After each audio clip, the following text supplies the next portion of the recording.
guys, welcome to Papexo Talks, Bharat का अपना paper talk show. Today we have with us Nikhil Latha from NV Paper. Welcome sir. Hello sir.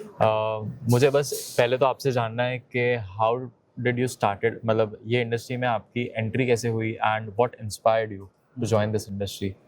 मैंने 2002 से मेरा starting है इस industry में. जब मैं आया तब इसके अंदर पूरा आर्ट पेपर वगैरह सब लोग यूज़ करते थे. तो आर्ट पेपर से हट के फिर हमने डिसाइड किया कि हम कुछ स्पेशल पेपर हम बनाए इसके अंदर. तो स्पेशल पेपर के लिए हमने फिर textures, metallic, coated, uncoated series हमने स्टार्ट करी. तो वो एक सेगमेंट हो गया जिसके अंदर मतलब सब लोग लेटर हेड बना सके, उसके अंदर विजिटिंग कार्ड्स बना सके, वो एक सेगमेंट हो गया. उसके साथ साथ में हमने चालू किया बॉक्स मेकिंग मटेरियल. तो बॉक्स मेकिंग जो भी रिजिड बॉक्सेस वगैरह बनते हैं, ज्वेलरी बॉक्सेस वगैरह, उसके लिए कपा बोर्ड और उसके ऊपर पेस्टिंग के लिए स्पेशलिटी पेपर का नीड होता है. हाँ. तो हमने वो स्पेशली पेपर उसके ऊपर बॉक्सेस के लिए दिया. तो ऐसे ऐसे करते करते हमने 3-4 इंडस्ट्री पूरी करी. हमने टैग इंडस्ट्री हो गई, उसके बाद में आपका एल्बम इंडस्ट्री हो गई, ये सब जो इंडस्ट्रीज़ है इसके लिए हम स्पेशलिटी पेपर्स देते हैं. तो सर मैंने एनवी पेपर का बहुत नाम सुना है कि एल्बम मटेरियल्स में आपका ब्रेक थ्रू कैसे हुआ वो मैं जानना चाहता हूँ. बिकॉज आपने अभी मेंशन किया कि एल्बम इंडस्ट्री आपने स्टार्ट की थी. बरोबर. तो उसमें ब्रेक थ्रू आपका कैसे हुआ, कैसे स्टार्ट किया था?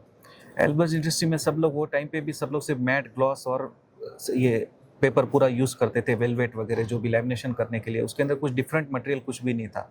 तो डिफरेंट मटेरियल हमने उसके अंदर जैसे हार्ड डिज़ाइन हो गया, टेक्सचर्स हो गया, होलोग्राफिक डिज़ाइंस हो गया, सैंड टेक्सचर हो गया, वो हमने उसके अंदर ऐड किया. तो जब आप कभी भी आप प्रिंट करते हैं उसके ऊपर, तो आप जब लैमिनेशन करेंगे तो उसके ऊपर से आपको जो है जो एक इफेक्ट हार्ट बोल के जो आता है वो हमने उसको डेवलप करा है हार्ट के रूप में. तो जब भी वो लैमिनेशन करोगे तो वो हार्ट फील देगा आपको उसके ऊपर. वाओ.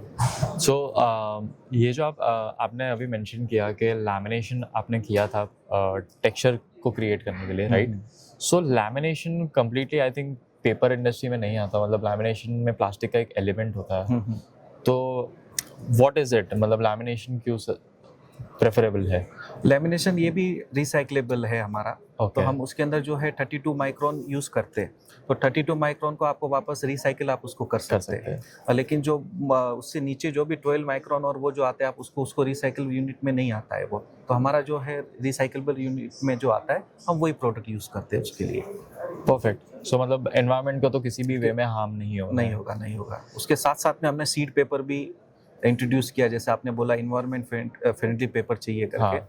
तो हमने सीड पेपर इंट्रोड्यूस किया. उसके अंदर तुलसी और मारीगोल्ड अभी हमने स्टार्ट किया है. उसके अंदर जब भी आप यूज़ करने के बाद में कभी भी आप उसको फेंक देंगे तो जहाँ पे भी आप डालोगे उसके बाद में जो भी वो अर्थ पे गिरने के बाद में उसमें एक प्लांट ग्रो कर लेगा, पानी आप दीजिएगा. Wow sir, that's a wonderful initiative. तो आपके पास अभी हम लोग है यहाँ पे, हम लोग देख सकते हैं? यस सर, बिल्कुल.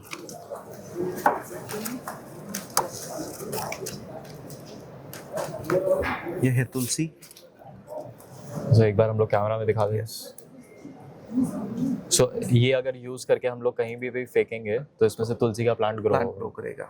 आपको अगर सीड देखना है तो आप बैक साइड आप देख सकते हैं, ये पूरे सीड से. Okay, nice. और ये मारीगोल्ड हमने किया है. तो ये मारीगोल्ड के सीड्स रहेंगे इसमें. ओके.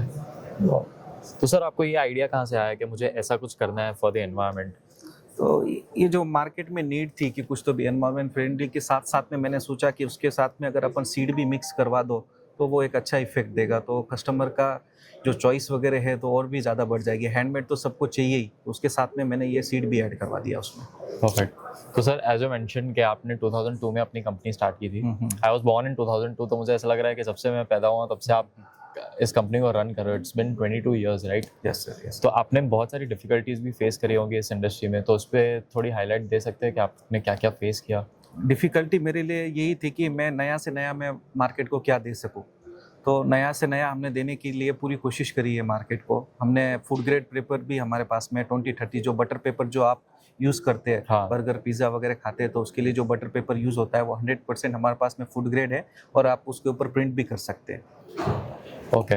तो सर आपने अभी जैसे मेंशन किया कि बर्गर पिज़्ज़ा पेपर यूज़ होता है, तो व्हाट इज़ योर टेक के इंडिया में और कौन सी इंडस्ट्रीज़ है जहाँ पे पेपर का ग्रोथ बहुत ज़्यादा दिख रहा है आपको? ओके. पेपर के ग्रोथ के लिए अभी जो भी है पूरी बॉक्स इंडस्ट्रीज ज़्यादा मूव कर रही है. तो जितना भी आगे फ्यूचर में देखता हूँ पूरा रिजिड बॉक्सेस और कोरुगेशन में ज़्यादा जाएगा. ओके. और सर आप एनवी पेपर का विजन नेक्स्ट 3 to 5 years में कहाँ देखते हैं, मतलब क्या नए इनोवेशंस आप प्लान कर रहे हैं इन द कंपनी?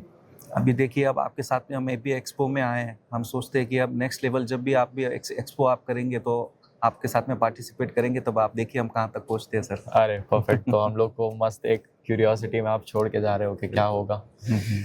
ठीक है सर, मुझे ये जानना था कि अभी पेपर इंडस्ट्री में एक्सपोर्ट का मार्केट भी बहुत अच्छे से ग्रो हो रहा है, right? So is there any products जो आप एक्सपोर्ट कर रहे हो या फिर आपकी कंपनी से? एक्सपोर्ट के लिए हम लोग टैग इंडस्ट्री के लिए मटेरियल देते हैं, ओके। जो पर्टिकुलरली मतलब यहाँ से बन के जो पूरा टैक्स वगैरह जो जाता है, तो उसके अंदर एक्सपोर्ट के अंदर क्या होता है कि पूरा आपको एक जैसा माल चाहिए, एक क्वालिटी चाहिए, नहीं तो वो रिजेक्ट हो जाता है। तो हमारे पास में जो क्राफ्ट है, क्राफ्ट तो बहुत लोग करते हैं, हाँ। लेकिन हमारे पास में जो है वर्जन क्राफ्ट है, 34 BF का मटेरियल है, वो पर्टिकुलरली जो है पूरा टैग इंडस्ट्री के लिए जाता है, और वो आपको हमेशा 365 डेज में गारंटी देता हूँ, आपको मैं एक जैसा माल देता हूँ वो। तो आपका कभी भी वो टैग के वजह से कोई भी चीज़ आपका रिजेक्ट नहीं होता, क्योंकि टैग अगर अलग अलग आपको दिखेगा तो आपको ही रहेगा कि ये प्रोडक्ट वाकई में परफेक्ट प्रोडक्ट है या नहीं, या डुप्लीकेट है, क्योंकि टैग बहुत मायने करता है सर। अंडरस्टूड।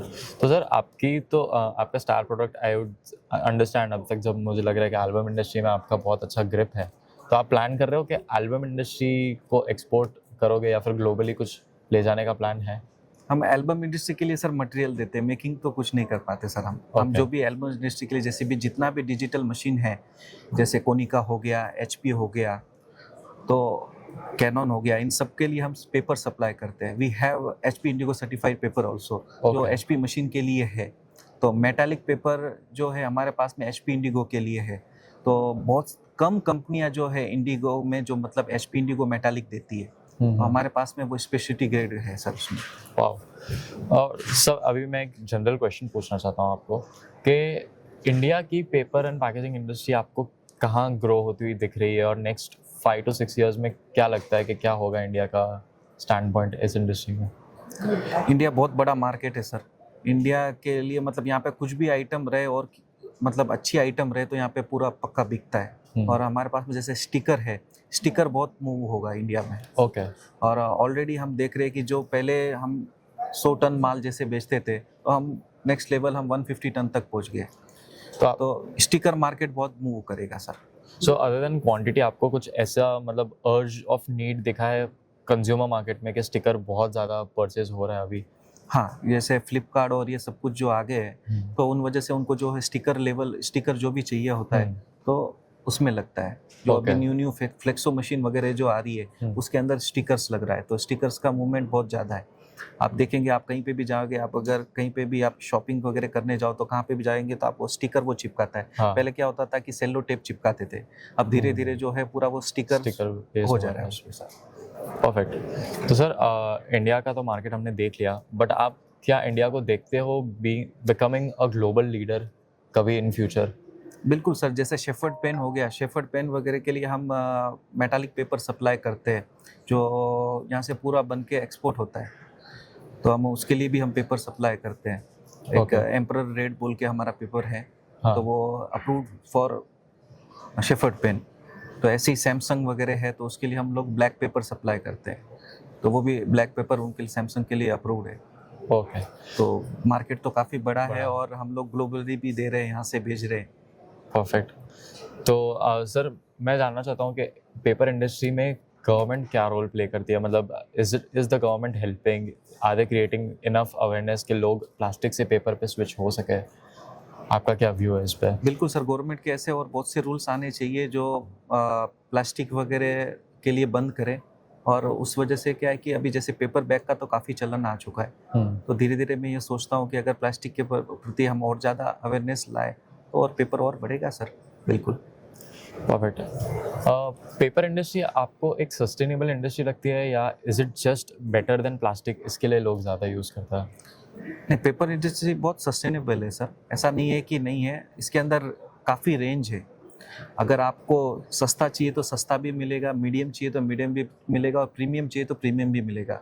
तो हम लोग जो है तीनों डिवीज़न को लेके साथ में चल रहे हैं, इसीलिए आज तक अभी तक हम लोगों ने जो है छोटे से बड़े को सबको देखा है। तो हम छोटे का भी सोचते हैं, मीडियम का भी सोचते हैं, और बड़े का भी सोचते हैं। इसलिए आपको आज जो एनवी पेपर जो है, जो नाम आपको मालूम पड़ता है, जो आपको साउंड लगता है, हाँ। इस वजह से है सर। परफेक्ट। तो सर आप 22 इयर्स से एनवी पेपर को रन कर रहे हैं, राइट?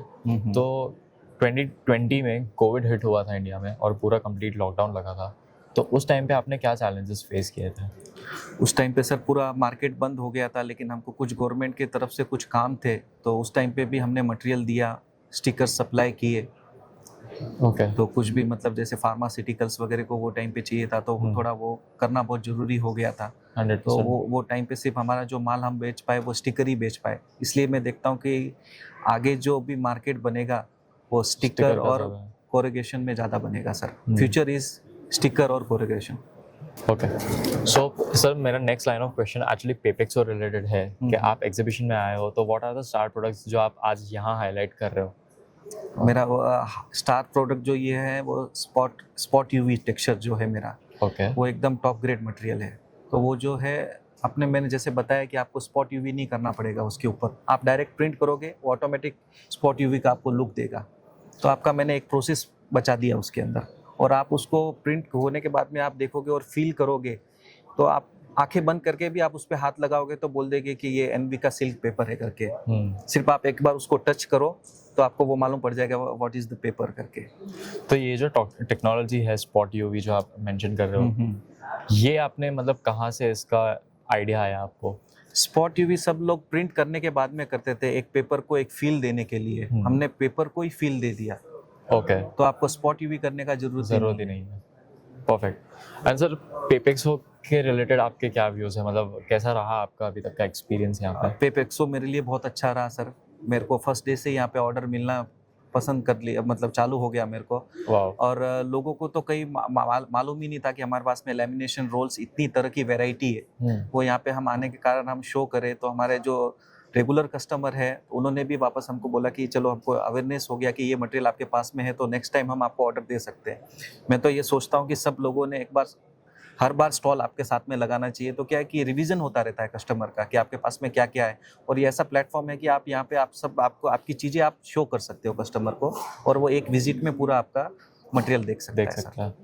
एंड सर एग्जीबिशन से रिलेटेड और एक लास्ट क्वेश्चन था मेरा कि आपको क्या लगता है कि is it helping in networking और in any other? Definitely sir, definitely 101% sir, ये हेल्पिंग, इट्स हेल्पिंग। परफेक्ट। तो सर एक लास्ट लाइन ऑफ क्वेश्चन है मेरे लिए। मैं जानना चाहता हूँ कि बहुत सारे यंग एंटरप्रेन्योर्स अभी इस इंडस्ट्री को ज्वाइन करना चाहते हैं, right? And they are looking for some advices from experience players like you, जिन्होंने 22 साल इस इंडस्ट्री को दिए हैं। तो क्या वो पीस ऑफ एडवाइस है जो आप यंग एंटरप्रेन्योर्स को देना चाहोगे? मैं यंग एंटरप्रेन्योर्स को यही एडवाइस देना चाहूँगा, आपको कभी भी मेरी हेल्प लगे तो I am 24/7 available in my office. तो आप कभी भी आइए, मेरे को कभी भी पूछिए, मैं आपको 100% हेल्प करूँगा। और जितने भी फैशन डिज़ाइनर्स के जो भी स्टूडेंट्स हैं, जिनको भी पेपर्स वगैरह लगता है, कोटेड पेपर, कलर्ड पेपर, तो वो हमारे पास में आते हैं, डिफरेंट तरह के पेपर्स देखते हैं। इवन उनके लेक्चरर वगैरह जो भी है वो उनके साथ में उनको लेके आते हैं, और मेरा ऑफिस हमेशा उनके लिए संडे के लिए ओपन रहता है। Wow, that's a very big thing to say. मतलब ये बताता है कि how big of heart you have. मतलब पब्लिकली आप बोल रहे हो कि आप हमेशा अवेलेबल हो हेल्प करने के लिए। That's commendable sir. Right sir. So sir thank you so much for having this conversation. It was lovely having you. It was a pleasure. Thank you. Nice to meet you sir.